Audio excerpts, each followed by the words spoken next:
Well, welcome to this number 95 LinkedIn Live as I share work winning and entrepreneurial content. Today, I'm going to be discussing the 30 C's of a bid professional. While giving a talk recently at an APMP BidX Live event in Glasgow, just in the shadow of Celtic Park, I came up with 11 to just rhyme almost with Celtic for the Celtic Park there. But actually, the more I considered it and the more the audience gave me some more, we easily reached 30 and could have gone even beyond that. So today, I'm going to share the 30 C's of a bid professional. The first one is culture. Creating the right culture when bidding is so important. It's important that it is a right first time culture, but at the same time, it's important that people are able to develop and grow within it as well, that people are able to be challenging, that people get an opportunity to shine, and it is a team culture as well. It's very, very rare for a bid to be just one person's work.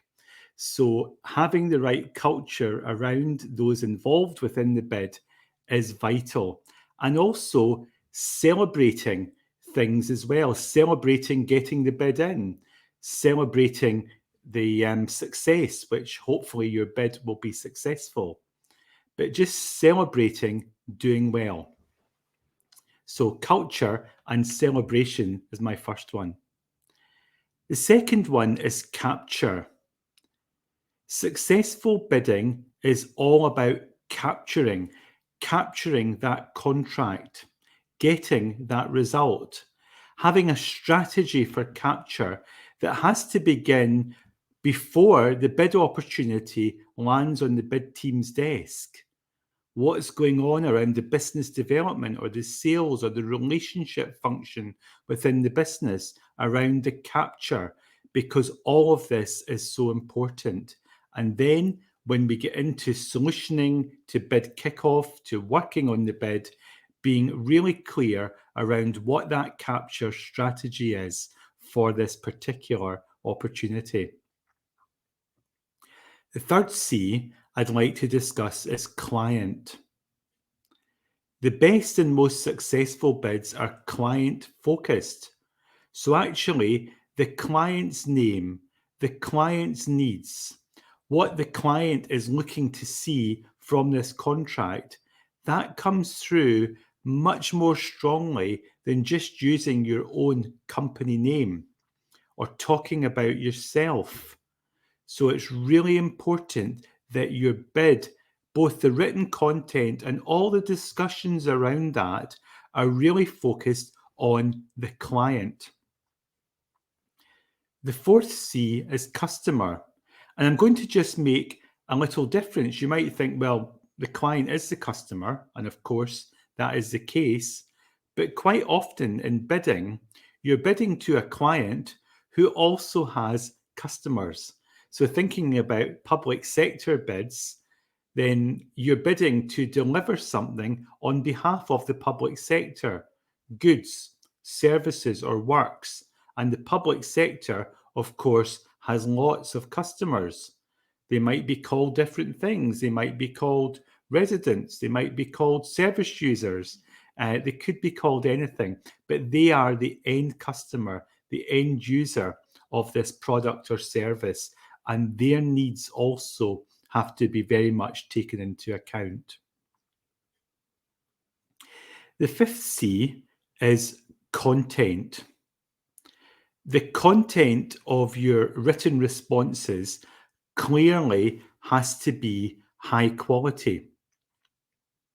The content has to be, as mentioned, tailored towards the client and their customers if applicable. The content, in terms of the look and feel of it as well, has also got to be appealing. So, giving thought not just to the messaging within the content, but even the layout is very important within the bid. Especially important is things like front loading your content messages as well.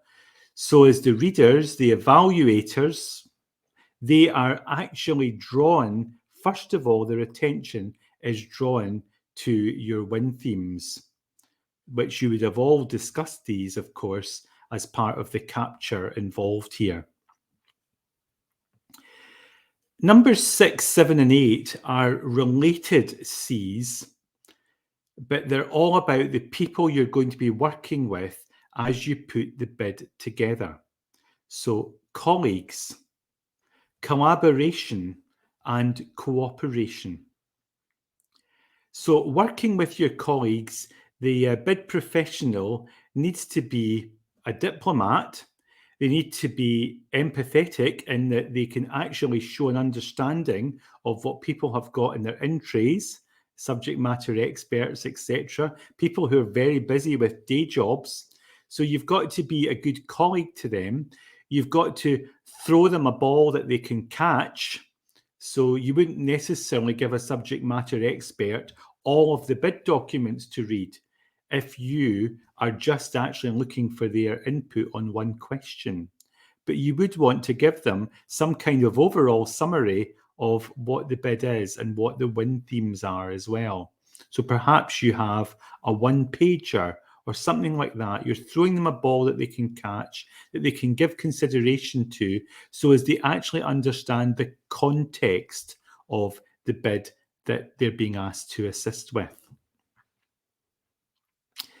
Collaborative working or collaboration is important as well. No one person has all of the answers, and it's important that colleagues collaborate together, and sometimes it's even with outside people to your organization.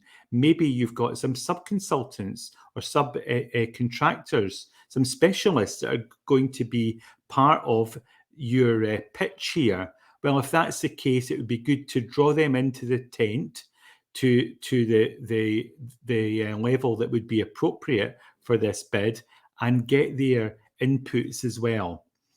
So that is important. Important as well to cooperate together.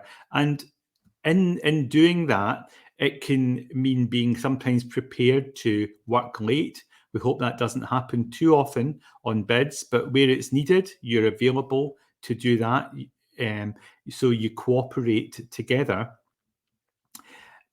But also being clear that you're there to help them as well. It's quite good if the bid professional can be helpful in other ways or in other areas. So perhaps the subject matter expert knows that they can come to you maybe out with the bid on something else, and you would be able to help them, because often the bid professional, particularly those who are working in-house, they have got a tremendous amount of access to resources and material and content, and sometimes people need that. They need it for some piece of work they're doing. They need it for a award submission or something like that. The ninth one I want to talk about is communication. Now, communication, we know, can never ever be underestimated. The bid professional has to be a good communicator. They have to bring people with them on the journey of getting this bid successfully over the line, not just submitted, but also as a winning bid as well. So they communicate information about the bid, they communicate timelines, they also arrange meetings in good time as well.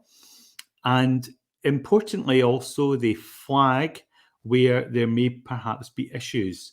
So in communication, sometimes involved in that is escalation, where they're actually having to escalate to a more senior person that actually things are running behind time, or maybe the bid professional is concerned at the quality of information and insights that are coming into the bid, and the bid professional is concerned that this is not going to be a winning bid, and they need to, when necessary, escalate.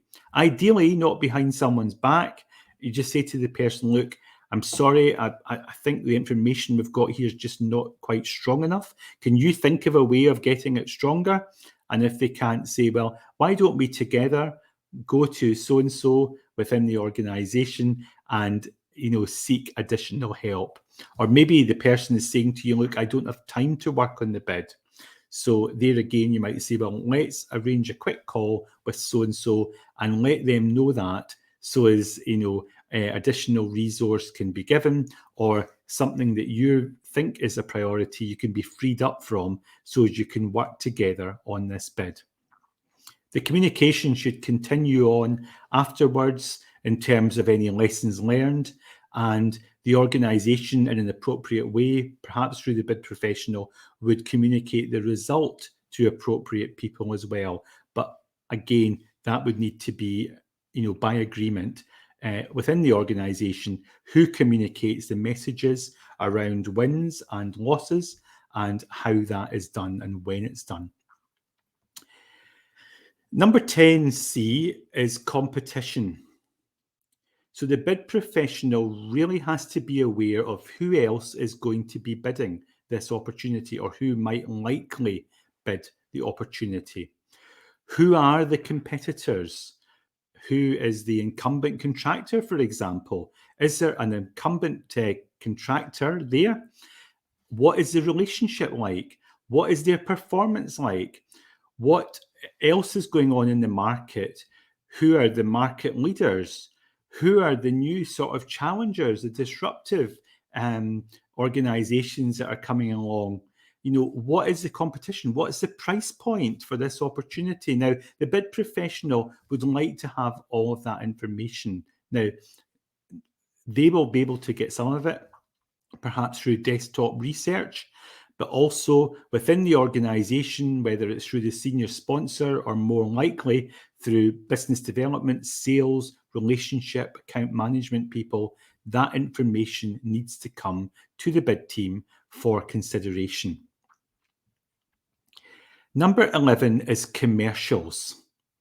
Now, bids will nearly always have a commercial element within them. We could call it cost, we could call it pricing, but we're talking about how much it's going to cost to deliver these goods, services, or works, the commercials. And sometimes included within the commercials might be number 12, the contractuals, and the extent that perhaps your bid deviates from the preferred contractual position. So having a sound understanding of these things is very important. And anything that's unclear, we'll talk about that later, how that is dealt with. There should be a suitable challenge and adjudication around these, and it would be good to get in external cost consultancy or other help if you are not really sure where the market's at in terms of pricing this particular contract. Number 13 is the coal face. I'm using the coal face here to refer to people that are doing the day job that this contract is about. It can be easy sometimes for bids to take place almost in some kind of ivory tower or head office type situation, where a group of head office people get round a table and talk about the bid. But actually, you're going to get some really useful information as well from people who are directly delivering the service. Be prepared to go out, spend a bit of time with them, learn what is really going on, learn how they're perhaps overcoming certain perhaps issues that may have come up on a similar contract. Learn what is going on, and you will get some great examples there from the coalface that can come into your bid. Number 14 is curiosity. The bid professional is eternally curious. So when writing perhaps a methodology statement and interviewing a subject matter expert, they might say, well, so have you always done it that way? Or you changed. Why did you change? How do the competitors do it? What's going to be coming up, say, for example, with technology that is going to maybe change how this work is carried out. It might be you're bidding on a multi-year contract across quite a number of years. Well, it's likely that things may change. If they change, how are they going to change? How have you changed already, etc.? Even ask the person, so this is how you do it. Is this the way you actually want to be doing it? Or is it the client that asked for it to be done this way? Or is it our organization? Or do you know, can you think of a better way of doing it? Because actually, it may be that the way that they're going to suggest is better, maybe genuinely is better. And if that's the case, you need to take that back into the organization and discuss that, because do you know what? Some of the competitors are maybe already doing it that way. So that brings me to number 15, which is challenge. Don't be afraid to challenge, but do it respectfully. There's benefits in being a bid professional because you know the sort of thing that's needed to create a brilliant bid. So you are able to challenge, but it's still important to do that respectfully, because you're going to be with a group of subject matter experts who will know their subject better than you do. So it's important that you come across in a respectful way, but still you must make some challenges, because it's much better that your organization finds out the challenges and resolves them during the bid process, rather than getting feedback on an unsuccessful bid that perhaps points out things that maybe you were too scared to raise. Now, it might be then that somebody says to you, well, could you not have thought that this might have happened? Well, sometimes you might have thought that. So you mustn't hold back. If your gut is telling you to say something, then, it's probably right. And as long as you say it in a respectful manner, but also part of the culture. I mentioned culture is the most important C. If the culture in the organization is, look, it's okay to challenge because we're all about winning. We want to win. So therefore, what that means is that we set ourselves up sometimes to be respectfully challenged, to work through it. It may be that you work through the challenge and at the end of the day, nothing changes. That's okay, or maybe okay. You've taken the organization on the journey. And you know what? If your organization decides not to make a change because of your challenge, and if they get feedback later on from the buyer that, do you know what? The feedback bears out what you said, that will then increase the respect levels that you will have within your organization.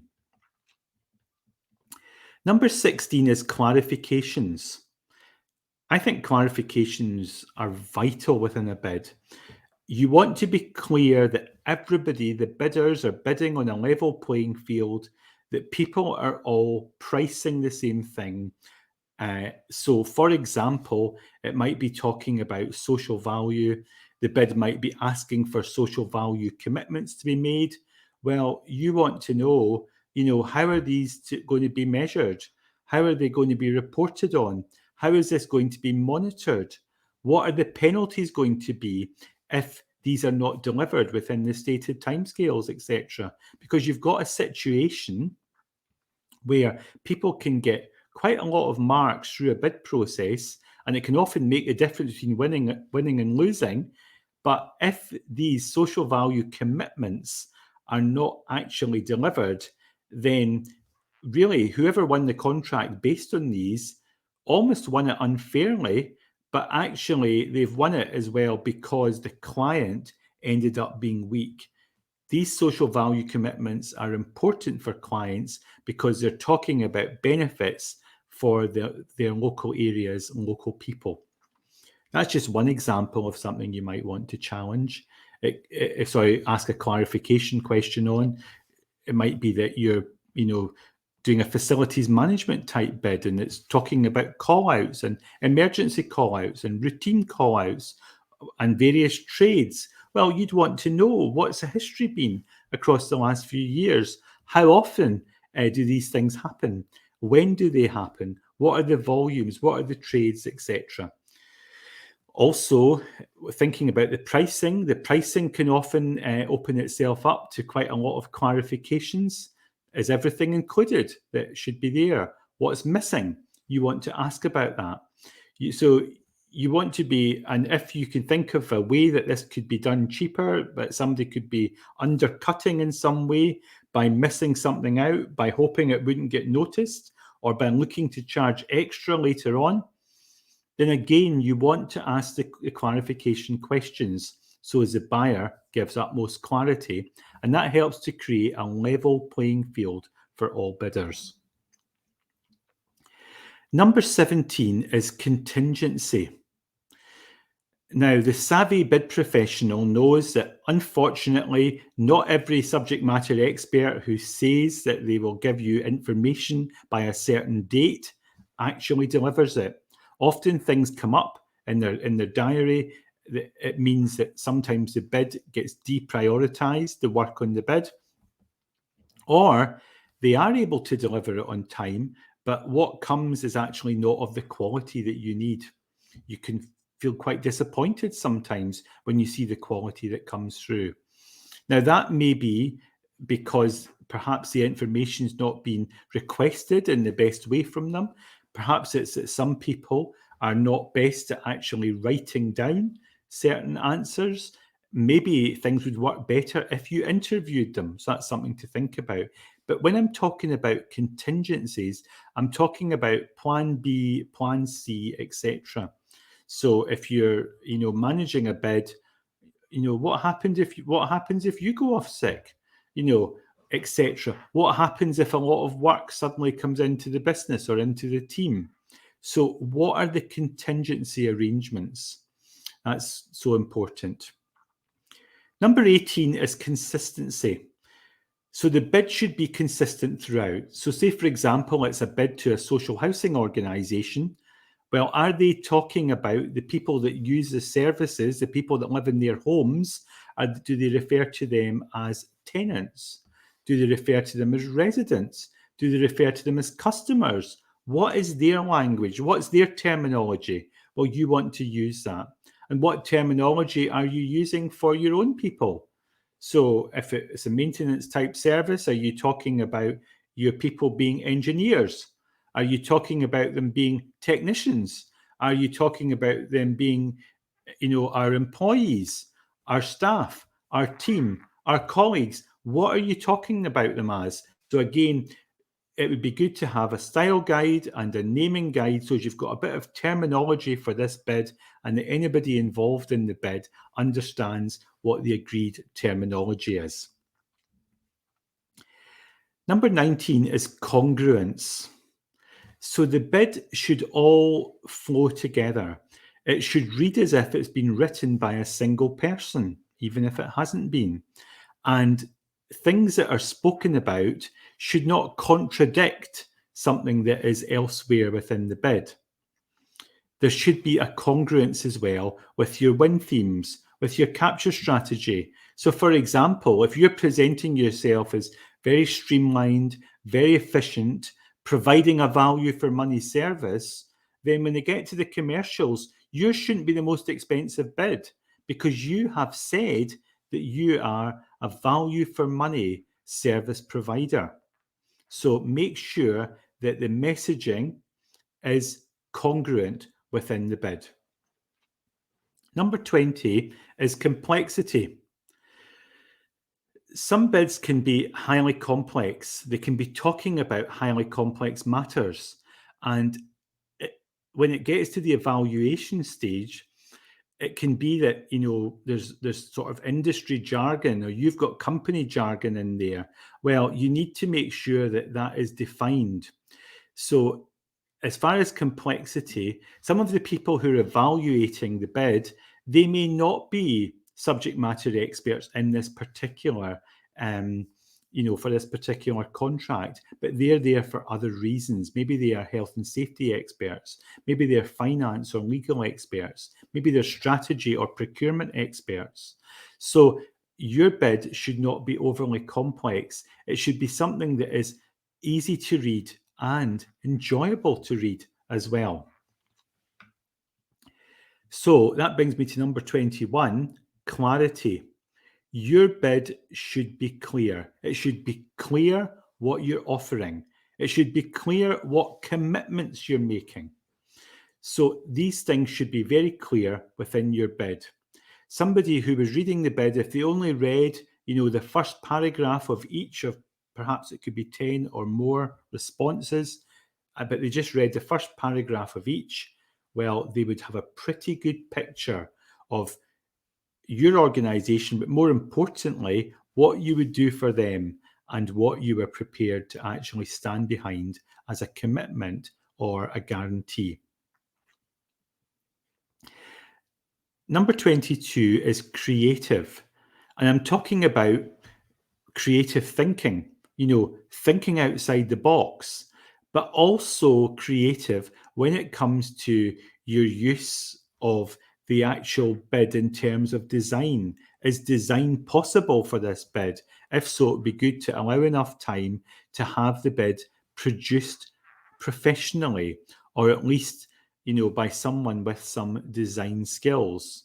If instead it's not possible to do that, again, you might want to look at things like, if it's going into a portal, can you capitalize some things? Is bold text ever an option? If you've got to upload individual documents, how creative can you be? You don't want to be overly quirky, but at the same time, your bid standing out a bit from the rest. It might be use of color, another C. It might be use of images, graphics, or infographics in some kind of creative way that just makes a point even better than just a few lines of black text could make it. Number 23 is clever. Now, you want to come across as smart, not as a contractor who's a know-it-all, but equally a contractor who is intelligent, a contractor who is clever, and somebody who is perhaps leading the market in some way, whether with innovation or with thought leadership. They should feel that they're getting not just a supplier here, but a trusted advisor, somebody who is fairly expert in what they're doing, somebody who's perhaps won awards. They're getting a clever contractor. 24 is continuous. The bid professional has to be continuously striving to do better, not just themselves personally, but their organization. That the bids, you're on a bidding journey, and your bids are getting better and better and better because you're building up more and more intelligence around your clients or potential clients, about the market, about your competitors. You're using feedback that you get on bids, whether successful or unsuccessful, and always try and get as much detailed feedback as you possibly can.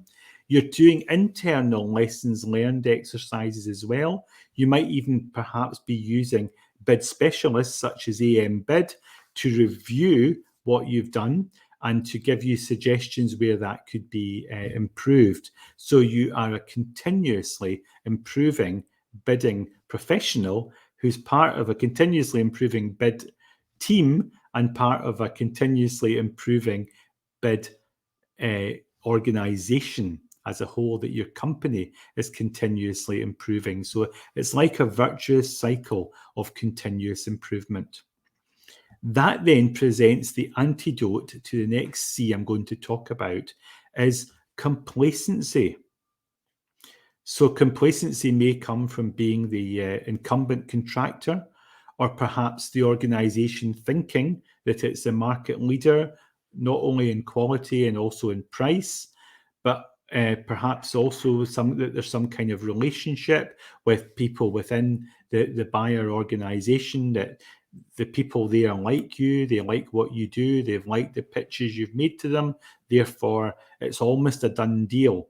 Things are never quite as sewn up as that. And complacency, especially where you are the incumbent contractor, I would say is a real enemy around bidding. So you must not be complacent. People must go into each re-tender situation as if it's a brand new opportunity. And remember that your client, who perhaps is pretty satisfied with your service, and that's good, but they're going to be getting, approaches, overtures within the competitor bids, offering things that perhaps you don't offer, and it could be that you look quite tired and maybe lacking the kind of drive and the hunger for this as a new contract when being compared with them. So really fight complacency. And if anybody says, "Oh, it's ours to lose," and whatever, we are in pole position, say, "Well, let's act as if we weren't," and really, look at this as if it's like, an Olympic Games. Yes, you may have won the medal 4 years ago, but it's no guarantee you're going to win it this time. There's always new people around, new competitors involved. So fight complacency whenever you see it. Number 26 is checking. It's important that everything gets checked and checked by a number of pairs of eyes, because it's easy for one person to miss something, or it's easy just to read what's on the page even without thinking about, well, what should be on the page, rather than just reviewing something that is in front of me.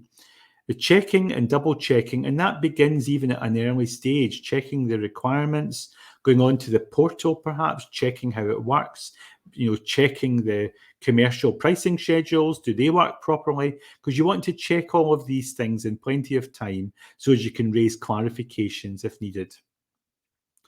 Number 27 is compliance. There will be mandatory requirements within the bids. There'll be things which could potentially invalidate your bid if they're not filled out correctly, or if they were omitted for some reason. So having people who do a compliance check of the bid is very important. Also, if you're uploading documents onto portals, perhaps open them again, check that they've opened correctly. If you're converting documents, say to Adobe PDF, has the conversion, and others see, has that actually happened properly? So you need to open documents sometimes and check them. Number 28 is a coach. It's good for the bid professional to have a mentor or a coach even, somebody, or might be more than one person, who they really value their advice. They value the opportunity to discuss things with them, particularly the direction of their career. Career is number 29. As a bid professional, it can be easy to just be caught up with working on the next bid and working on several bids at the same time. As soon as one completes, another one comes in. The bids always seem to be the priority. There's a lot of work on them. But how much time is being spent on you as a bidding career professional? Are you getting the time and space that you need to continue to develop your career, perhaps through the various APMP membership and certification levels? And number 30 is consultant. There are real benefits to bringing in bidding consultants to take a look over what you're doing. You will learn from them. They're working externally, sometimes in many different sectors, such as what we are doing at AM Bid. So we've got a lot to bring to the party in just giving you that external review. So that was 30 C's, and actually I mentioned a number of other ones throughout it as well. Now, I have picked other letters too. I've picked the letter E that I think is quite important, the letter I, the letter P, and the letter R. So as you can see, there's plenty of other opportunities for LinkedIn Live broadcasts around these other letters and what they mean for bid professionals. More information is always available on the AM Bid website, and I hope to see you on a future Andrew Morrison LinkedIn Live broadcast.